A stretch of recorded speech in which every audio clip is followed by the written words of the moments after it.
When people ask how databases are stored on a server, the simple answer is like how anything is stored on a server, in files on a hard drive. Well, how does the file structure of a SQL Server database work?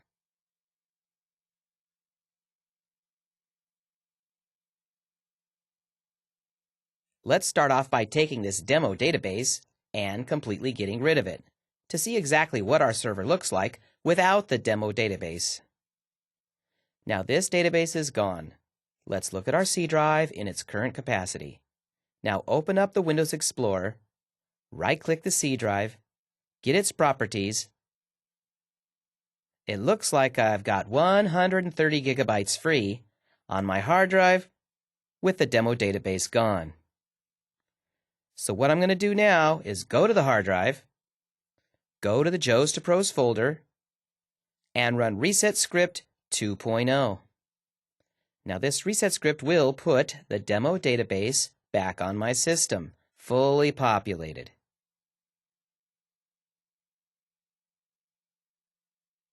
Let it run for a while.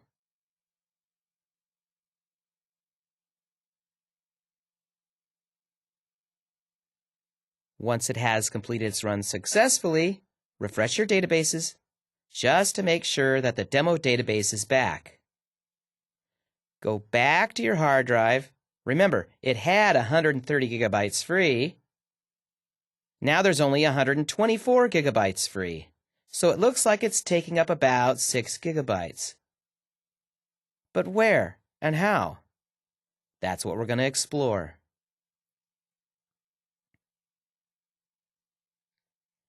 We have seen firsthand that the demo database is consuming about 6 gigabytes of hard drive space. But where? And is it one file or is it many files? How is this being tracked? Well, let me show you the default location of databases that are created. If you go to the C drive and you go to the Program Files folder, there is a folder called Microsoft SQL Server.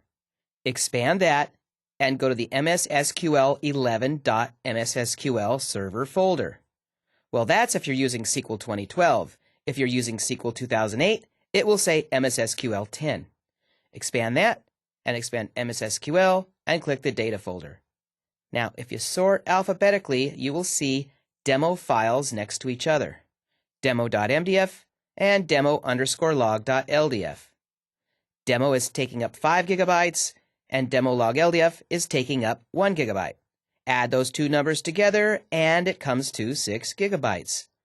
That is exactly where all of the data and all of the logging of the demo database is being stored on the hard drive. So what's the difference between the data and the logging? Well, let's go for an example. How does SQL store its data in files? And the answer is pretty much the same way other applications store their data in files. We're going to take two identically structured WordPad files and save them as document A and document B. This one on the left will be saved as document A. This one on the right will be saved as document B.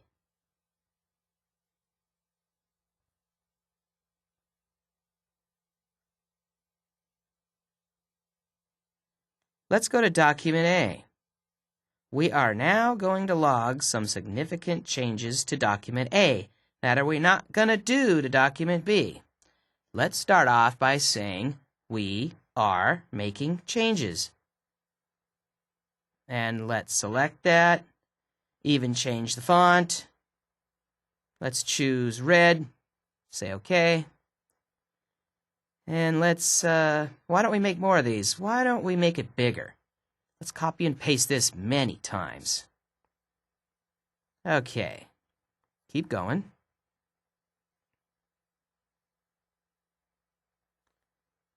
And now let's save it. It doesn't take a rocket scientist to see these files are no longer identical with their data. It's also probably not a surprise to see that document A is much larger than document B. But now what happens if we go back to document A and we delete all of these changes? Now document A and document B, if I were to save them now, both documents would be exactly 1 kilobyte. But there is a difference you can't see, and that is how many changes document A underwent to get to where it is now is far in excess of how many changes went into document B to get where it is now. Therefore, document A has logged a lot more changes.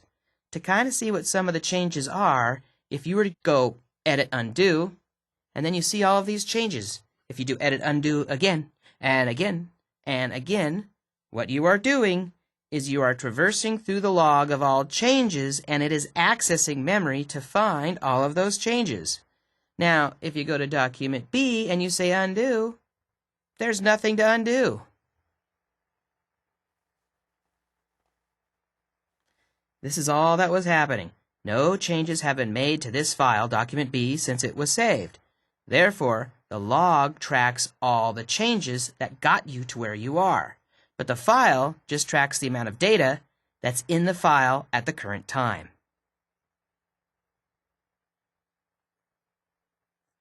So what's all involved with SQL data and log files? Where does the data go? And what type of data? So here's what we're going to do. Pretend you got a brand new database with no records and you just got one table called employee. There are no records in your JProCode database, so there's no records in your data file. And since you haven't made any changes to JProCode, there's no records in your log file. Okay, so data starts coming in. And you add one new record called Alex Adams. What have we got now? Well, now you have one record in your data file. And you also have one record in your log file. More data's coming in. So you add another record called Barry Brown. What's your status now? Well, now you have two records in your JProCode database, and you have two records in your log file. So you had two pieces of information, and you've got two changes. Now, how about updating an existing record? Employee 2 is coming back from leave. So we're going to change the status to active where it used to be leave. Well, there's still only two records in your data file, but now there's three records in your log file because three changes have been made since the last time you backed up this database. So let's say midnight happens. After these three changes affecting these two records, what happens then? Okay, so now it's after midnight. The backup is finished. What is the status of your data and your log files after the backup is done? Well, at 12:05 a.m., let's say, you still have two records in JProCode, so your data file is two records in size. Your log file, all the changes have been backed up, so your log file is now truncated, and it is at 0. It has no records in it. Okay, so day 2, after the backup, now you're inserting a third record, which is another change. At this point, you have three records in your data file, and you have one record in your log file. How about day number 2, where we delete Barry Brown? Okay, employee number 2 is gone. Well, now the data file only has two records left in it, and the log file has experienced two changes, one insert and one delete, since the last backup, and it also has two records in its log file. Okay, now how about, what are these called? Where do you find them? Well, your data file is probably called jprocode.mdf, your main data file. And your log file is probably called jproco_log.ldf, or your log data file. If you were to execute this statement above, you would have a T-SQL test DB created, and all of the default size and location would be chosen for you. But you can actually pick your own options if you don't want it to go to the C drive program folder's MSSQL data folder. You want to put it in a special designated spot. You are free to set the options the way you want.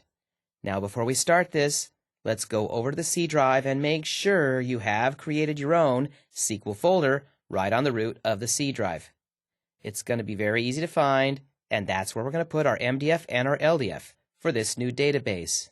So, right before the word go, let's put the word on. Everything inside the parentheses after the on will specify what's happening to the MDF. And the log, well, we'll say log on. And in a set of parentheses, we'll specify the location for the log file.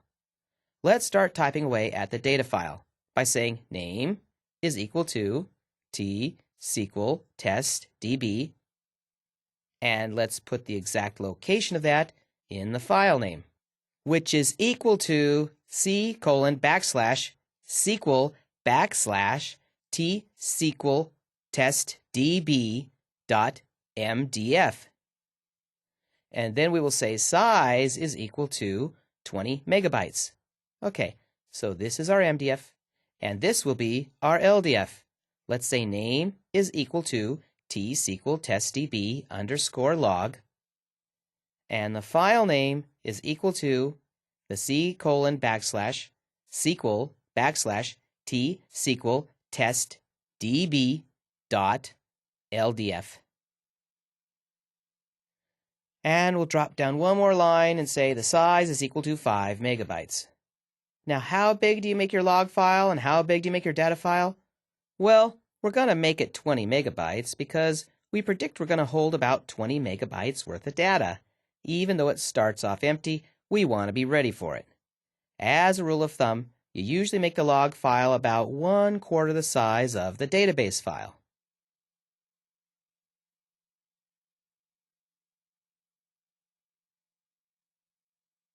Let's check Windows Explorer. We have our 20 megabyte MDF and our 5 megabyte LDF. Now, if you couldn't see this code, or somebody did it for you and you were wondering where this thing was created because it's not on the default location, in your Object Explorer, find your database and get its properties. Click the Files page, and it will tell you exactly what the names are you chose, exactly how big the files are, and even the location that the files are in.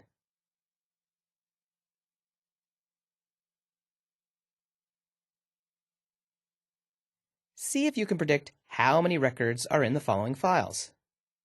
Okay, you start with an empty database, you add one record, and then you update that record. What would be the record size of your MDF? And what is the record size of your LDF? The answer is there's only one record in your data file, but your log has recorded 2 changes. All right, how about another scenario? You add 2 records. You update one record, and then you add one more record. Well, you have 3 records and 4 changes. So now, you add one record, you update one record, and you delete the only record that you added. Well, that means you got no data, but you have recorded 3 changes. All right, let's start with an empty database, add 2 records, update one record, and then back up your database. Well, that means you have 2 records in your data file and no records in your log file because all the changes went to the backup. Let's get practice with some more scenarios. Let's predict the sizes. Add one record, delete one record. That means you got no data, but you've experienced 2 changes in the log. Add 2 records, update one record, delete one record. Well, you have 1 row or 1 record in your MDF, and the LDF has experienced 4 changes. Okay, so you add 2 records, delete 2 records, and then back up your database. That means you have no data, and since there has been no changes since the last backup, you've got no records in your log file. All right, let's start with an empty database and add 5 records. Back it up, and then update one record. That means you have 5 records, and you've got only 1 change made since the last backup. Time for Lab 2.1, Skill Check 1. You're going to create a database named Radisco. The Radisco MDF will be 50 megabytes in size. It'll be located on the C drive in the SQL folder. The log file will be 20 megabytes in size. That will be located on the SQL folder and will be called radisco_log.ldf. If you don't have a SQL folder on your C drive, go ahead and create one for this exercise. When you're done, your screen should resemble the figure you see here. That will do it for Lab 2.1 on database file structures. What do we got next? Lab 2.2, using file groups.